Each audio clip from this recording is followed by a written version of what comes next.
Hello, hello. Welcome, welcome. Come on in the room. We're going to start in about 1 more minute.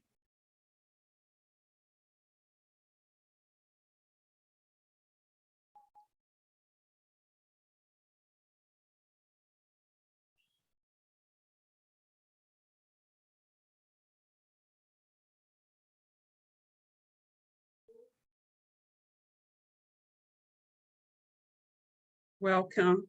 My name is Shardina Harper. Good afternoon. My name is Shardina Harper, and my pronouns are she, her, and hers.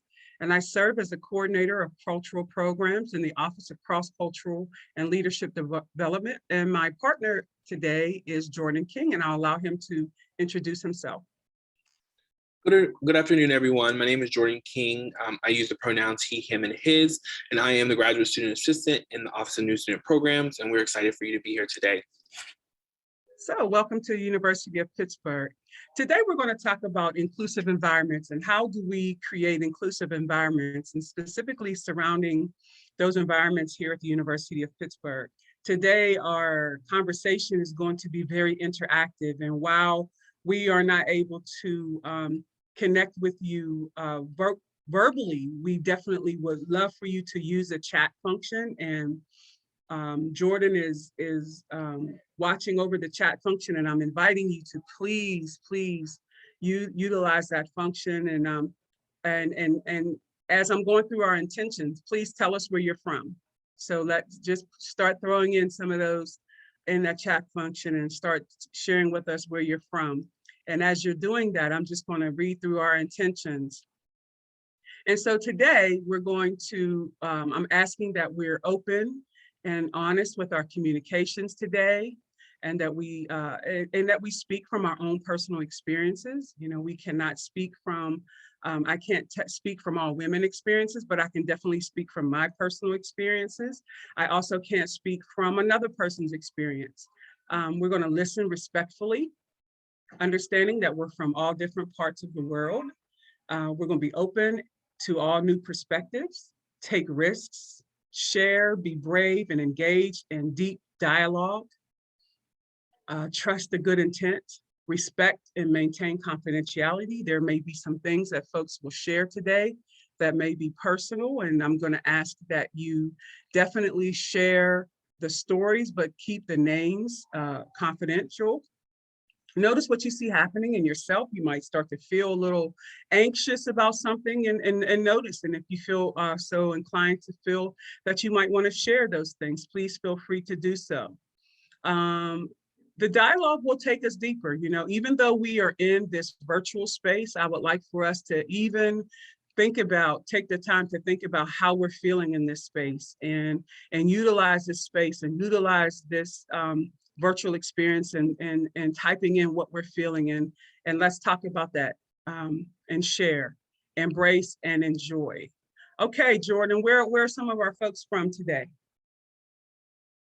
So I see a lot of Pittsburgh, see Poconos, El Salvador, Long Island, New York, Kirksville, Montclair, Harrisburg, Lot, Philly, North Carolina, Beaver, Saudi Arabia, wow, Michigan, Williamsport, Mechanicsburg, Rhode Island, Carlisle, Bellwood, a couple of Eries here, Illinois, Atlanta, Georgia, Massachusetts, let's see, El Salvador, and then I said New York.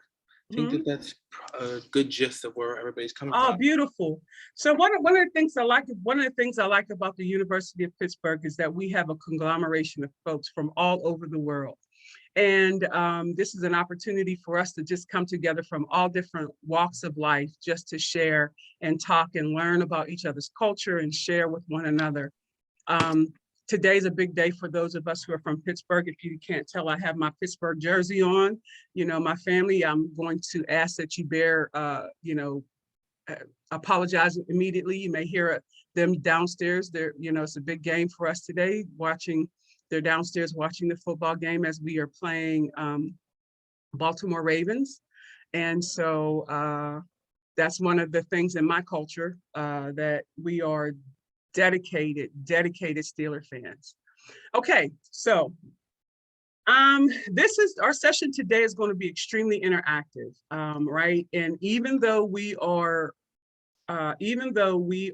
on working virtually, right? I'm still going to ask that you please share what you're thinking and what you're feeling as much as you can. And Jordan is going to be our interpreter, if you will, to talk about and share some of those things that you put on the screen for us today. So I'd like for you to take a moment and to read this, this quote. And as you read this quote, I would like for you to tell me what you think this quote means. And once you have an idea, just jot it down in the chat. When I see you through my eyes, I think that we are different. When I see you through my heart, I know we are the same. What does that quote mean to you? If I was to ask you to describe what your thoughts are in that quote, what do you think?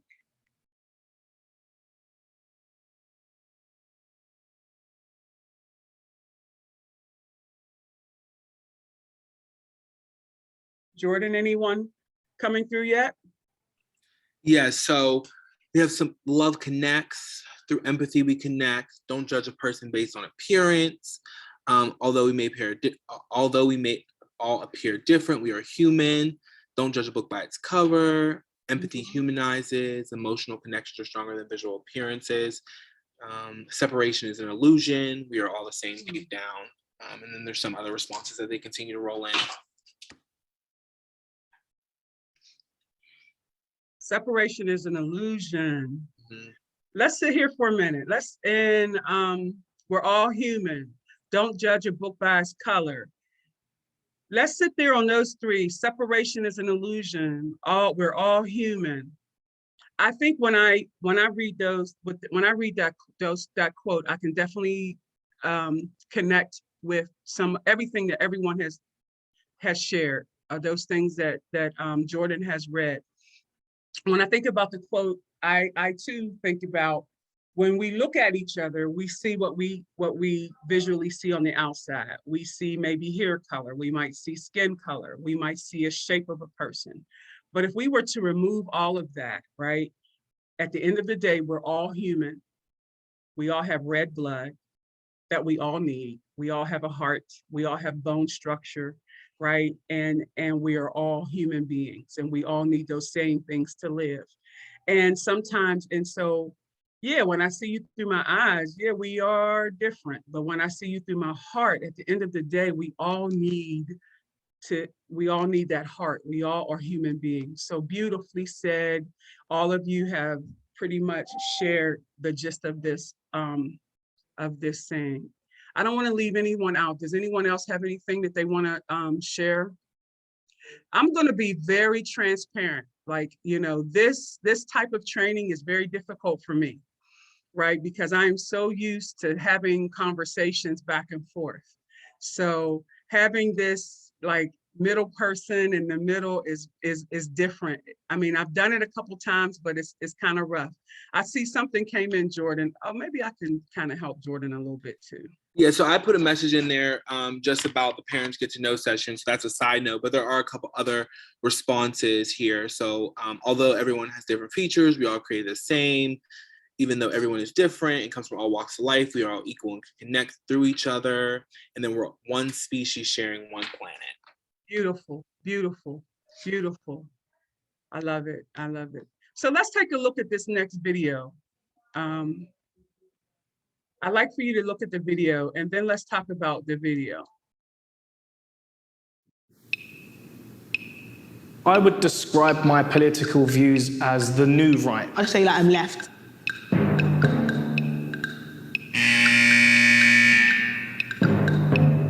Feminism today is man-hating. I would describe myself as a feminist, 100%.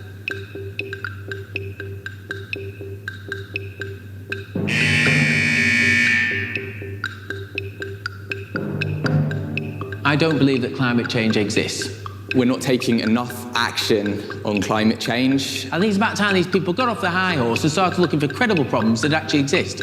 It's absolutely critical that trans people have their own voice. That's not right. You can't, you know, you're a man, be a man, or you're a female, be a female.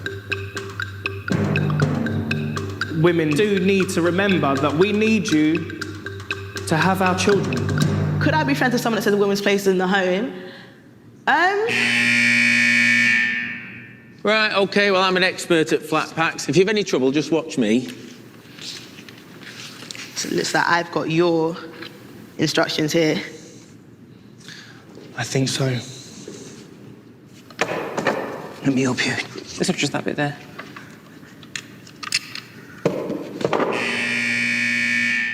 Describe what it is like to be you in 5 adjectives. Okay, frustrating. Dedicated. Opinionated. Lucky. Ambitious. Offensive. Solemn. I have ups and downs. Strong. I want to say attacked, misunderstood. Name 3 things you and I have in common. We're both male, we're both confident, and we're both loudly spoken. We know each other better than people who've known each other for 10 minutes should. You seem quite ambitious and positive, and you've got this really, got a glow. Do you know what I'm saying? Your aura's pretty cool. I'm sensing, are you former military or something? People have said that, but there is no history. So are you then ex-military? Yeah. If you're ex-military, I'm very proud of you already. Well, So I grew up in a bit of a rough state. I've experienced homelessness. I've known what it's like to have absolutely nothing. Yeah. So yeah, I'm definitely most grateful just for life. We've only just met, but I think you're the sort of person that would listen to me and we'd have a discussion rather than argue. Yeah, you could hang out with, man. let's go. My chance. Goodness sake. You're right, mate. Fitter than I look. Perfecto. Oh, yeah. There you go. Space. I think we just put a bar. Yeah. Okay. Here, each take a bottle and place it on its corresponding markings on the bar. Attention, please now stand to watch a short film. Feminism today is definitely an excuse for misandry, man-hating. If somebody said to me that climate change is destroying the world, then I'd say that is total piffle. So transgender, it is very odd. We're not set up to understand or see things like that. I am a daughter, a wife. I am transgender. I feel like the battle for feminism definitely isn't done. The fight is never going to be over, if I'm honest with you. You now have a choice. You may go, or you can stay and discuss your differences over a beer.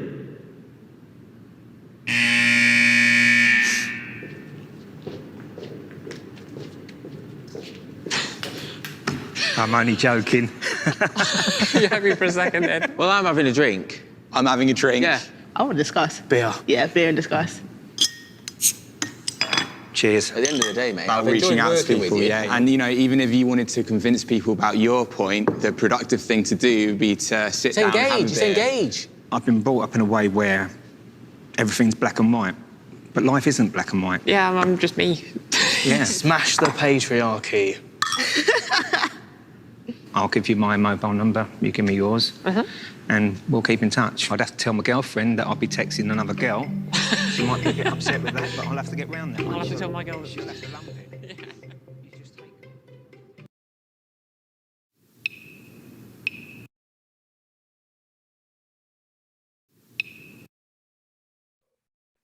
Okay, so what are your thoughts about that video? Please share. Please take your time and take some time out to think about what are your thoughts about the video? You liked it? Why is it sponsored? Alex, tell me a little bit about your question. It was interesting, I liked it.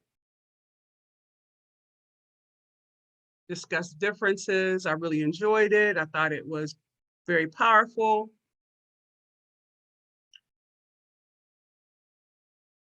Different opinions, okay.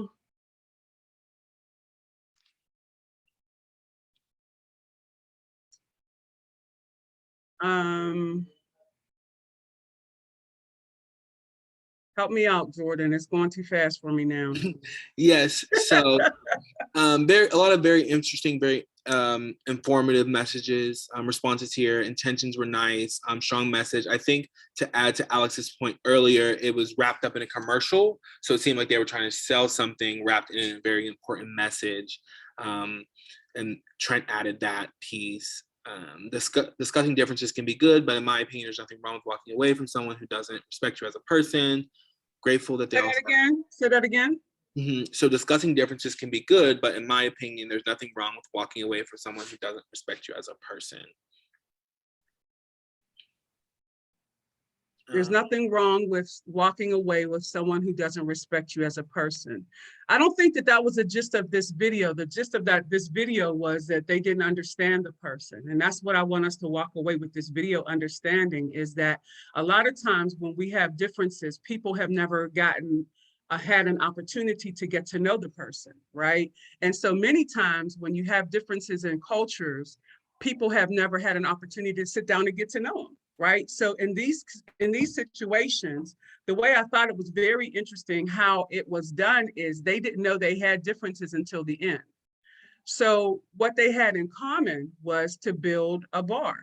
Right. And as they were building the bar, they were just having conversations to get to know each other. And I'm sure it took a lot longer than it did in what we saw. I'm sure it was, kind of edited, and we didn't know what all the conversations took. And so then at the end, they found out what their differences were. Now, that is not to say that at the end of this video, if people were still very hard on what their beliefs are, that you should not walk away for safety reasons. I'm not saying that that should not take place. But what I think is very interesting about this video and why I enjoy sharing this video is the fact that there in this society now, so much takes place to say, I believe this, you believe that, and we're going to stand on those two sides and we're never going to have a discussion about it. Or I'm going to make you believe what I believe, or I'm going to make you believe what I believe. And then nobody stands and says, you know what? I believe what I believe, you believe what you believe, and we still should respect each other's beliefs. And it's okay, we can still coexist in the same space. Right. And I think that sometimes that does us a discourteous, what's the word, Jordan? Disservice. Disservice. Thank you. When we're not able to see and respect another person's perspective. Right. And it doesn't mean that that person is a bad person. It just means that they're different. Right. And so we have, and when we're trying to include and we're trying to create these inclusive spaces, there may be times when we meet people that just don't dig the fact that my hair is kind of blonde, right? And they just don't dig that. They just don't dig the fact that maybe I'm a little heavier. And hey, look, that's on you. You don't dig it? Okay, cool. They don't dig the fact that I'm Black. That's on you. If you don't dig that fact, you're going to miss out on the opportunity to meet a great person. A person that will literally, be one of your biggest cheerleaders, right? And so, but that's on you, right? And so we have to get to a point where we say, but I want you to get to know me for me, not for what you see, which is why that poem is so important, right? Not for what you see out here, but for what's in my heart. Biases are based on ignorance, and that's the and I just read that, and that's the point that we all have to remember. Ignorance is not stupidity. Ignorance is I don't know. Ignorance is you just don't know. And the way that you find out is to get to know that person, right? We at the University of Pittsburgh, you will have an opportunity to sit down with people in your classrooms, in the cafeteria, if you're going to reside on campus, if you're riding the buses, if you're sitting down in the libraries, to get to know people from all over the world. We just saw that when Jordan was sharing where people were from just in this very virtual room today, right? We can get to know people from all over the world just by asking questions, right? Just by, having a conversation. And that's why dialogue is so very important. And so, yeah, we might get to a point in our discussions where we disagree. But guess what? It's okay to disagree. And we can walk away and still be okay saying, yeah, I'm not digging that. Yeah, I'm not digging that. But you know what? You're still a good person. Okay, any thoughts about that before I go to my next slide on diversity? Okie dokie. So when a lot of times when we talk about diversity, right, people normally go to Black and white, even at the University of Pittsburgh, because I work with most of the organizations of color, with people of color, right? And so people will say, oh, Shardina, I'm taking some pictures and I need some diverse students. And usually when they're asking me for diverse students, I know that they're asking me for students of color. But that's not what diversity means to me. Diversity to me means all of these things that you see in these pieces of the puzzle. Diversity is the social economic status, the language, religion, education, political, all of these pieces are diverse. This is what makes up a diversity in a person, right? All of these intersections make me who I am today, right? Not just the fact that I'm a woman, not just the fact that I'm Black, not just the fact that I'm very spiritual, but all of these other pieces, it makes me who I am today. So remember that, right?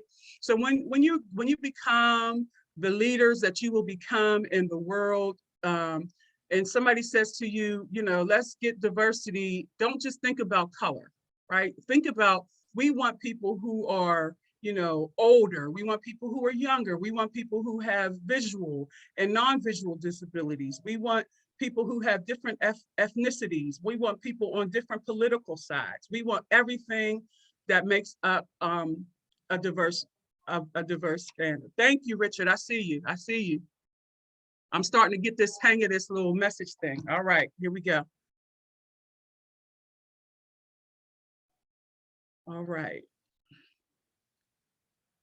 All right, so we're going to talk a little bit about marginalized communities and understanding what marginalized communities are. And I'm just going to, touch on this just a little. Oh, man down for me, not you. Okay.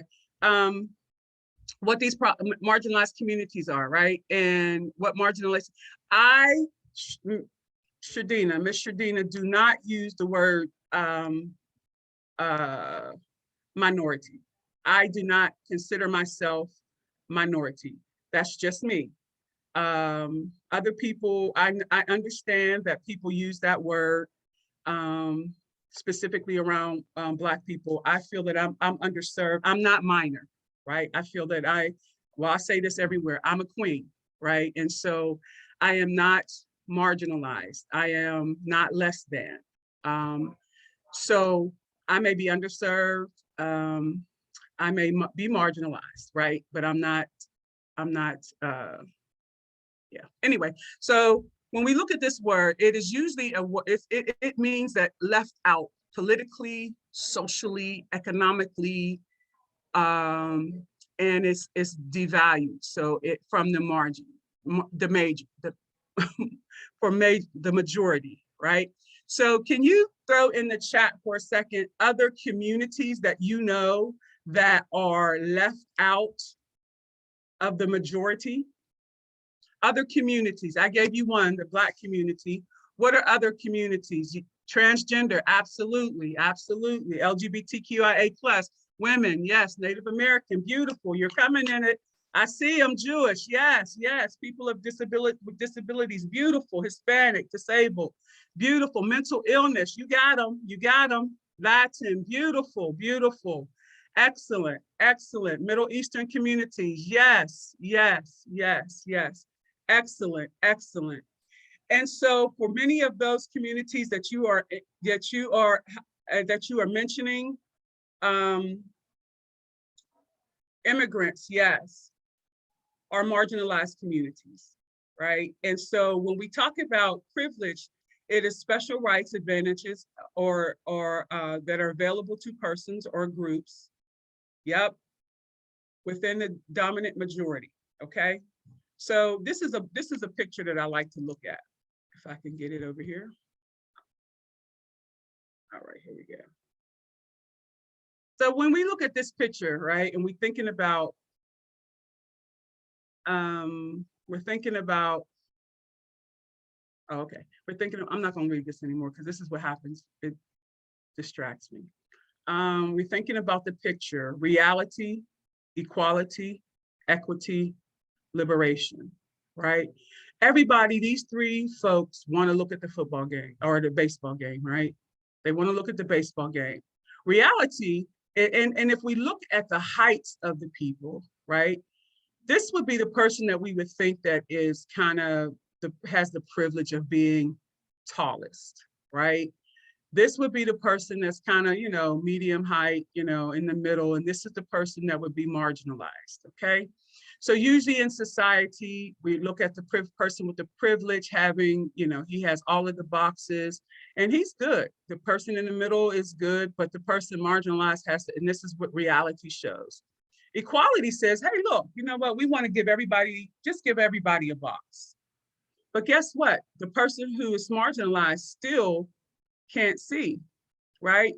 Equity says we're going to give everybody the opportunity to see it, period. Everybody should just, and that means that we have to give the person who is a little height challenged an extra box so he can enjoy the game too. Let's give him or her or they, this person, an extra box so that they can enjoy the game as well. And then that's equity, right? Liberation says, man, let's just take the wall away, right? And so when we're looking at creating these inclusive environments, those of you and all of you will be leaders at some point. Those are the type of things that you have to take a look at, right? And when we're talking about those communities that you just mentioned a little while ago, some of those communities are in that place where the person with the challenges of height are. And sometimes you have to take a look at how you want to support that community.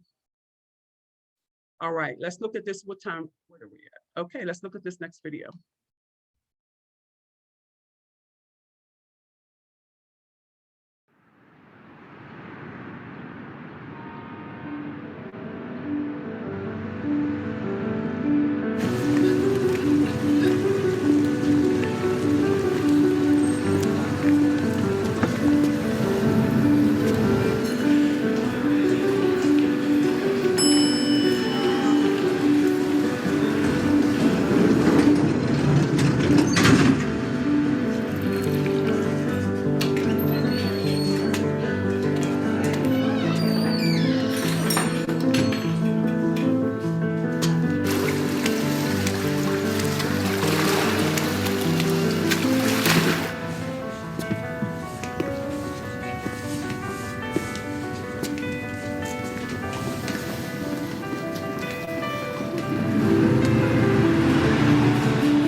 All right, let's talk about this video. What are your thoughts? Tell me what you're thinking.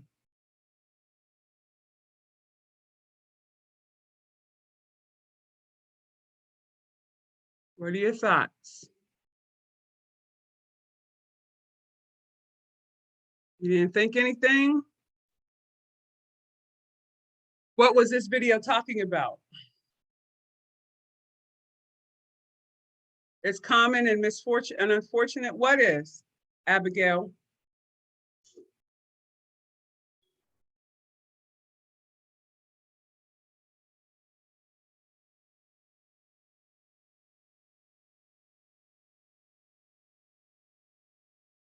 That's very true. You never know who someone is. Racism is kind of subtle. Don't judge a book by its cover. Microaggressions and racism.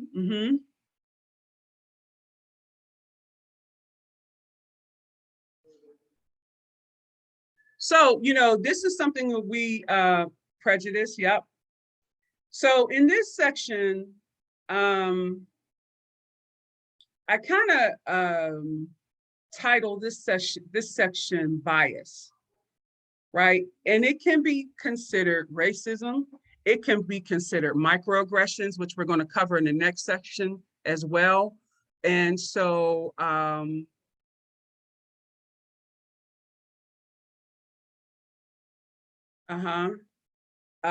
we are actually a lot of times and so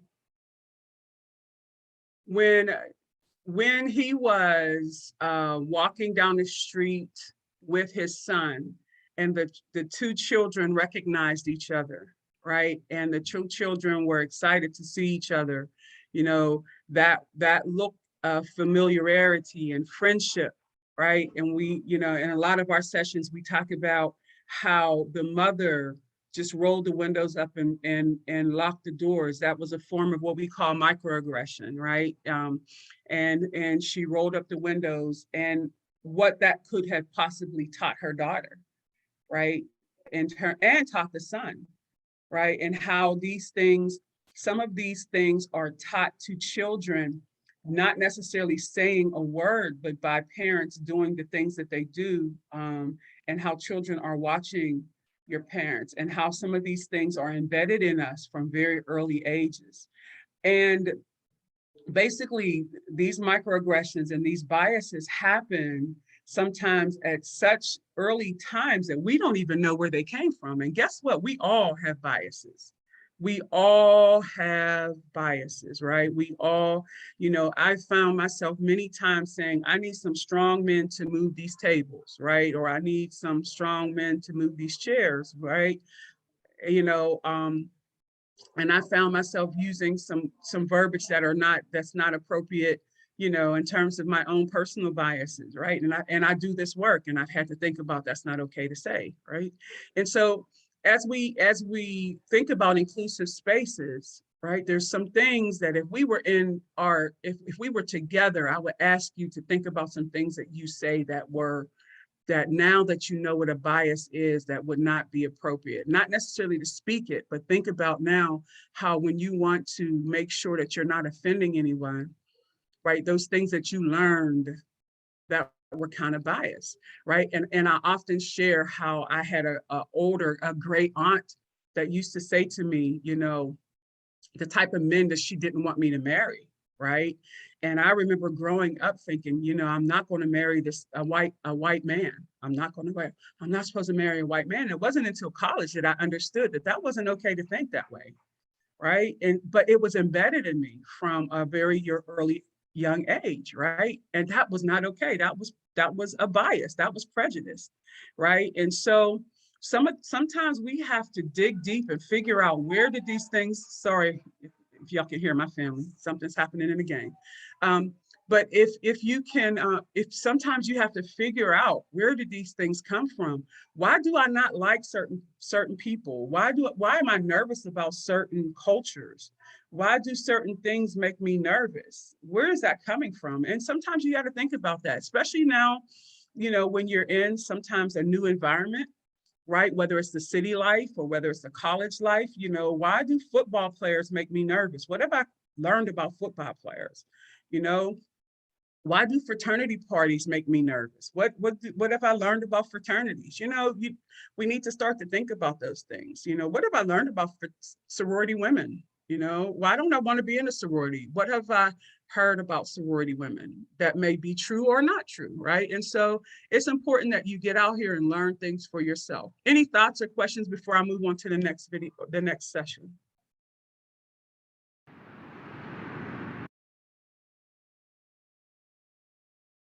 So this is what we were talking about, implicit bias. Stereotypes, attitudes, and prejudice, right?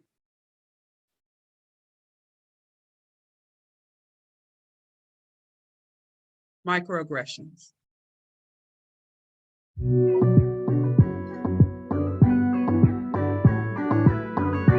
What's up, everybody? I'm Dr. CI, and this is episode number 7 in our learning series for 2018. So today we are going to be talking about microaggressions. Now, what is a microaggression? A microaggression. I'm sorry, I wanted to acknowledge some of the things that were put in the chat just a moment ago. Abigail, for my family, it's highly encouraged not to marry a man who isn't a Christian, okay? My great-grandmother was only allowed to marry another Italian. Was that the last one, Jordan? I'm sorry. Yes? Yes. Okay. And see, and the thing about that is these things are, if they're taught to us from early ages, that's what we learn. And I'm not saying like, I'm not, here's the piece that I want you all to hear. Like, I'm not out here talking about. Aggression is a common practice. Okay, hold up, Doc. I'm not here to bash anybody's family, right? Or anybody's traditions or anything like that. And I really don't want you to think that that's what I'm here. What I'm here to do is to talk about how we want to be inclusive, right? I want us to think about how to be inclusive, right? And there are plenty times, like in my family, grew up in a deep, deep South, right? Where I am doing a lot of teaching about pronouns, right? And it's very difficult for them to understand about pronouns. And it doesn't mean that they're bad people, but just the fact that they have to understand what pronouns are, right? And so I just need to throw that out, right? Okay, all right. We good? Was there anything else? My family is really nice, but there's some biases there, definitely, yeah. She eventually married, Wow, okay, beautiful. Thank you so much. All those who are sharing, I appreciate your sharing. These stories are very, very precious, and I appreciate you being vulnerable and sharing those. Thank you very much. All right, back to Dr. Z. That happens daily, that is usually an insult against someone's personal identity or their heritage, whether conscious or unconscious. That happens, that offends that person, okay? Now, there are 3 types of microaggressions that we're going to talk about today. The micro insult, which is usually unconscious, and people don't understand that they are offending your personal identity when they say it, or who you are, right? So for example, let's say a person walks up to you and they say, "Oh my goodness, you are so articulate. You speak so well." That's an insult, because what that says is that you have low expectations of the way that this person should speak based on how they look, right? So it's like, "Oh my God, you're Black. You probably don't speak that well. Oh my gosh, you are Mexican. You probably don't speak that well. And I am surprised that you are articulate." That is why that is offensive.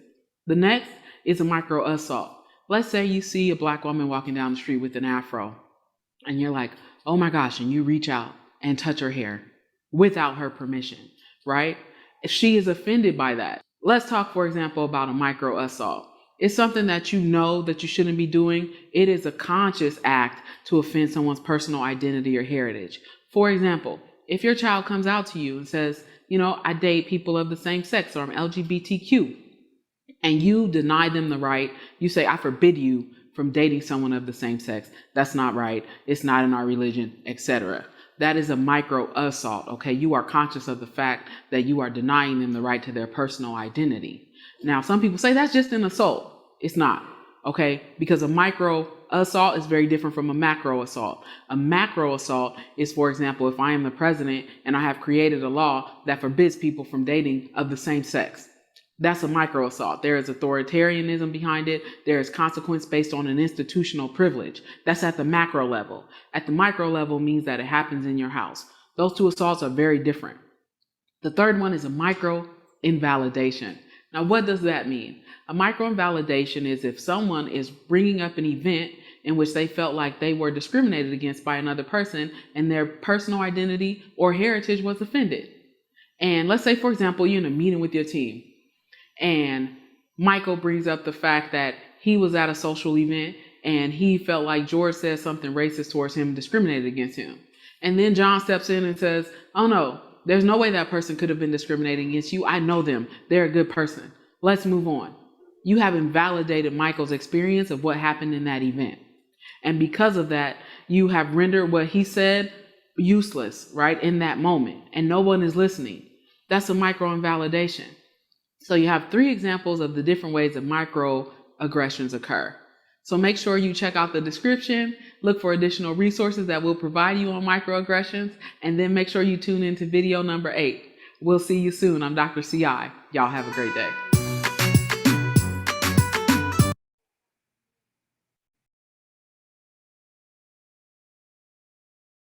Okay, how many people have heard about microaggressions and have either either been a witness of microaggression or have been on the side of having someone do a microaggression on them? Anyone? For example, okay, I see you. Yes, yes. Anyone feel comfortable sharing? Heard about it and seen it? Yep, heard it. Okay. So my experience has been someone has said to me, Shardina, you sound white when you talk, right? And then my response was, what does the color white sound like, right? And when they said that I sound white when I talk, they're saying that I sound educated, as if to say only white people speak, you know, with, you know, educated, or, you know, have, you know, it's a Sunday, I can't get my words together today.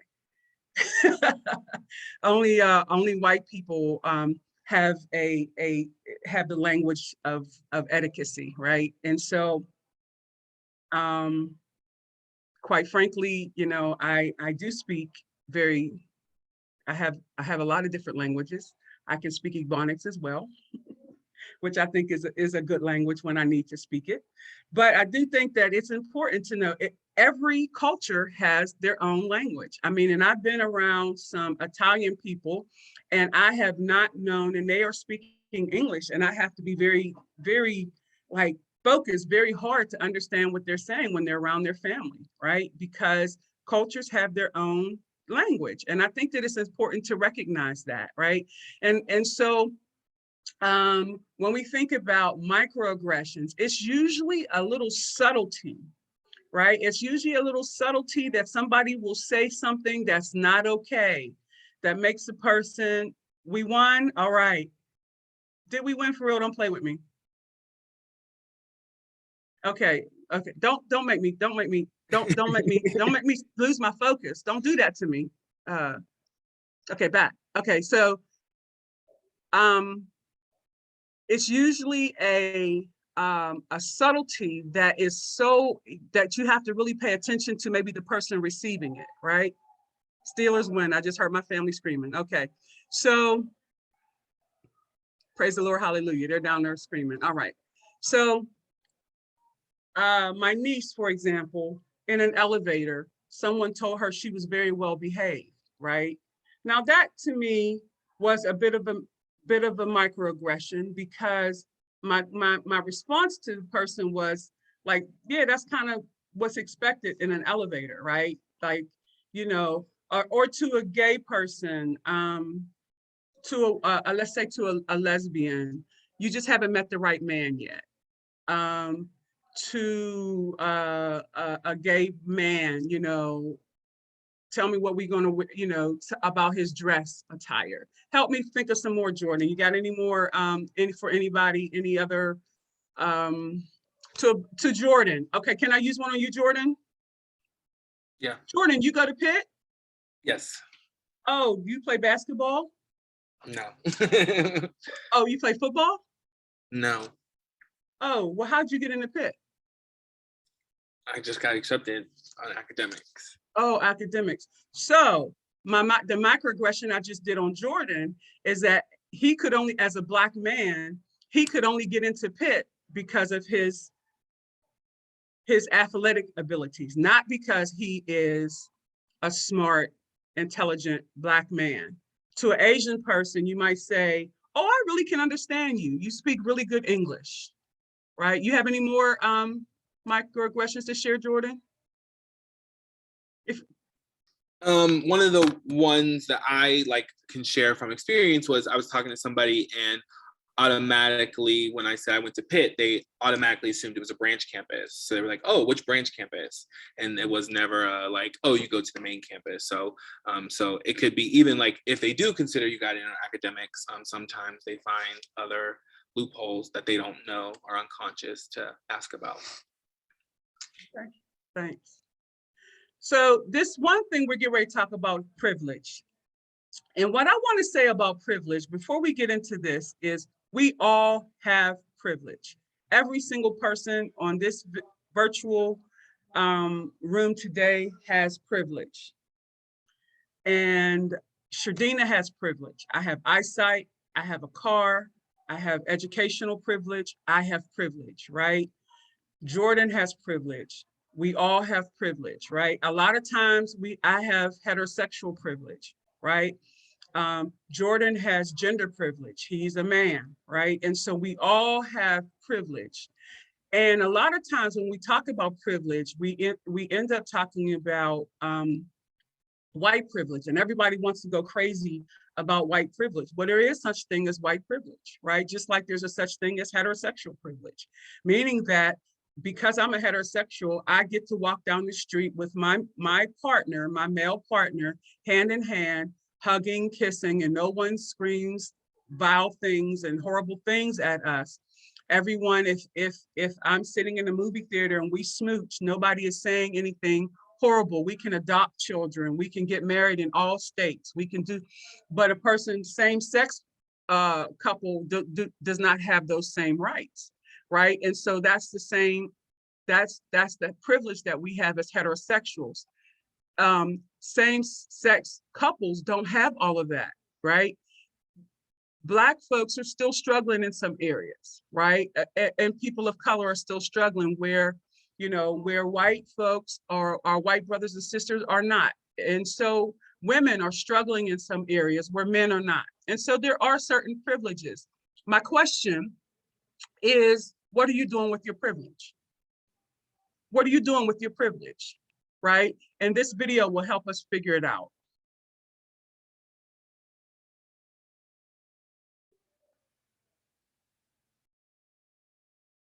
My sister-in-law, who's half black, half white, but looks white. Blue eyes, whiter than most white folks, very white.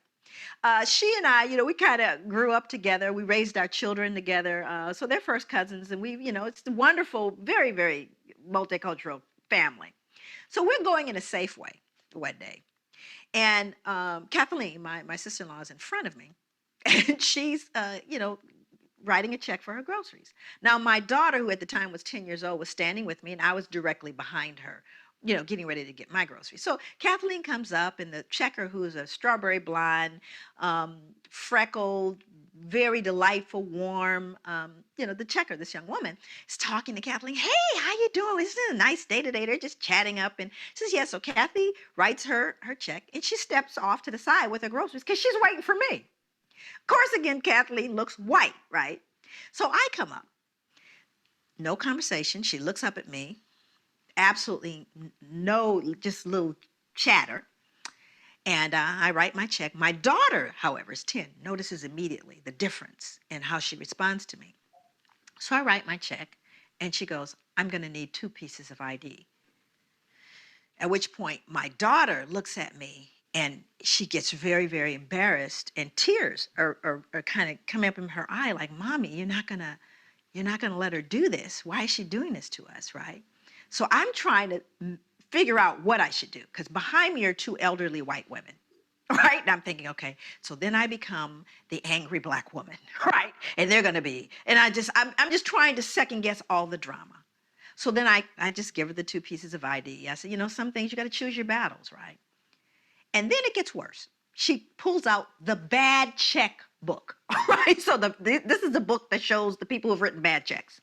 So she starts searching for my license in the bad checks, at which point it's just out of control now. just as I'm standing there, trying to decide what to do, and it's really deeply humiliating. Now my daughter is in full-blown emotionally upset, who's 10. My sister-in-law walks back over, and she steps in and she says, "Excuse me, why are you doing this?" And the checker goes, "Well, what do you mean?" She goes, "Why are you taking her through all of these changes? Why are you doing that?" She goes, "Well, this is our policy." She goes, "No, it's not your policy because you didn't do that with me." "Oh, well, I know you've been," she goes, "No, she's been here for years. I've only lived here for 3 months." And so at this point, the two white elderly ladies go, "Oh, I can't believe what this checker has done with this woman. And it's totally unacceptable." At which point the manager walks over. So the manager walks over and says, "Is there a problem here?" And then my sister-in-law again responds. She goes, "Yes, there is a problem here. Here is what happened." So you see, she used her white privilege. And even though Kathleen is half black and half white, she recognizes what that means. And she made the statement. She pointed out the injustice. And she, as a result of that one act, influenced everyone in that space. But what would have happened? I can't know for certain had the black woman said, "This is unfair. Why are you doing this to me?" Would it have had the same impact? But Kathleen knew that she walked through the world differently than I did. And she used her white privilege to educate and make right a situation that was wrong. That's what you can do every single day.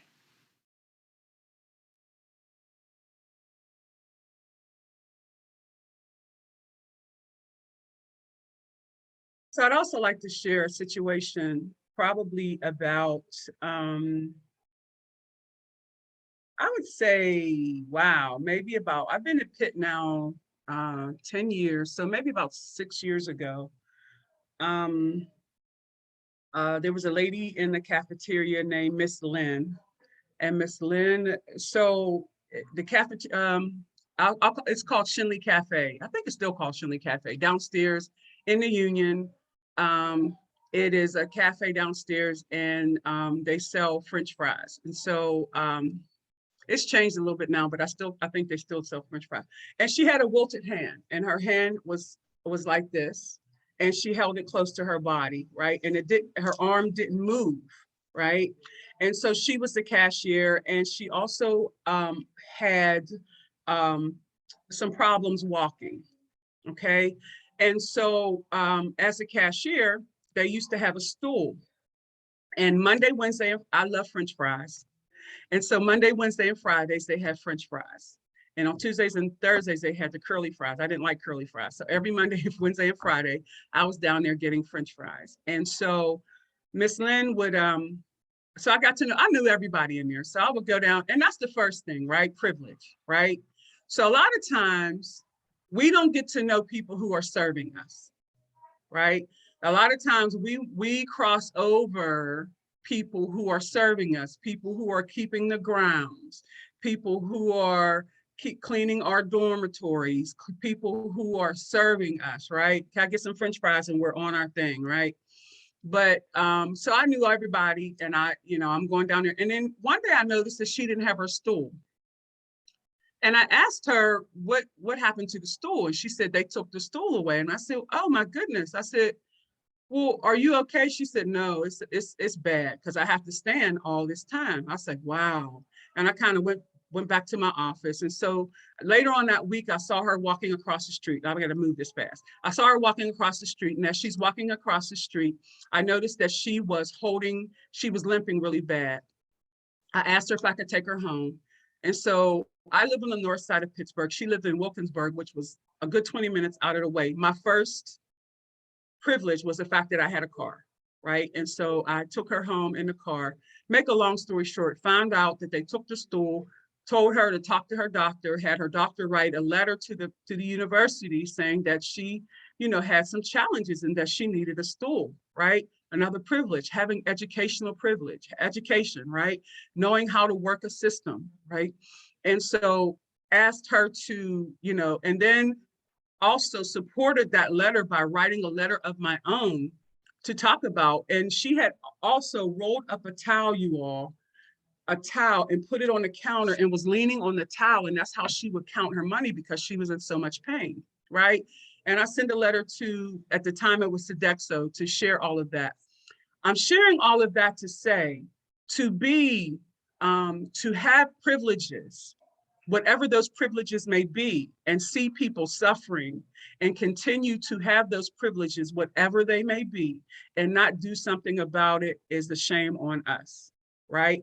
And so as we think about having inclusive environments, specifically at the University of Pittsburgh, and as we go beyond the University of Pittsburgh, it is imperative that to be those human beings that we talked about at the beginning, that's caring and that is, what was the word? All human, and we're not judging, and that we're connecting with one another. Those are the things that we need to keep in mind. Those are the things that we need to make sure that we stay involved with one another and when we care about one another. And so as we close today, I want to welcome you and thank you for attending this session this afternoon. I hope that you're taking something away from it. My name is Shardina Harper. I'm on the 6th floor in the Student Union, in the Cross-Cultural Leadership Development Office. If you ever want to stop by and say hello, please feel free to do so, and welcome to Pitt. Any closing words, just throw them in the chat. I'll stick around for a little bit. You're welcome. Have a good day as well. Take care. Thank you. Thank you. Thank you. Thank you. Thank you. Thank you.